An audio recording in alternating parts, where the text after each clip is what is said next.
नमस्कार, मी लक्ष्मण हजारे. मित्रांनो, काल परवाच मी काही कारणास्तव लाईव्ह आलतो, जे विरोध बिनविरोध त्या गोष्टीवर लाईव्ह आलतो. आज देखील मी एक नवीन विषय घेऊन लाईव्ह येतोय. मित्रांनो, हे बघा, गांजराचे व्यापारी हे गांजर, ते 3 गांजर कशाचे? भाजप, शिंदेगड आणि तुमका काय म्हणतात अजितदादा पवार. ते गांजराचे व्यापारी मार्केटमध्ये एवढे फिरायले आणि हे मूळ व्यापारी गांजरांचे. आता तुम्हाला याचे गांजर देणार, तो त्याचे गांजर देणार, तो त्याचे गांजर देणार.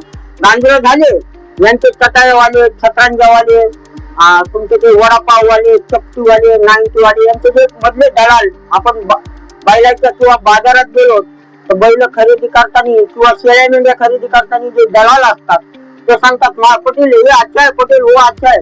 तसेच ह्या व्यापाऱ्यांचे जे मूळ व्यापारी आहेत, भाजप, शिंदेगड आणि अजितदादा पवारांचा गट, हे मूळ व्यापारी आहेत.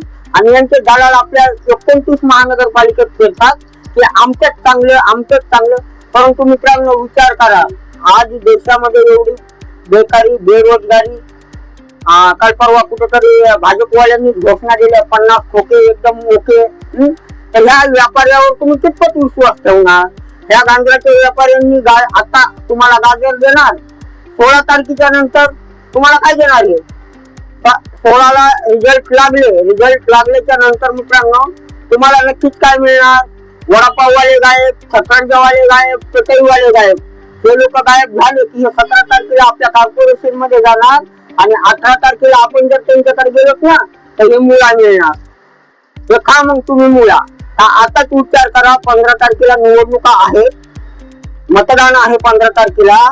तुम्हाला काय पाहिजे? व्यापाऱ्यांना भुलू नका, व्यापाऱ्यांच्या थापाला भुलू नका. नंतर तुमचं मुळा घेऊ नका, नाहीतर नंतर तुम्हाला मुळाच आहे. जय हिंद, जय महाराष्ट्र, नमस्कार.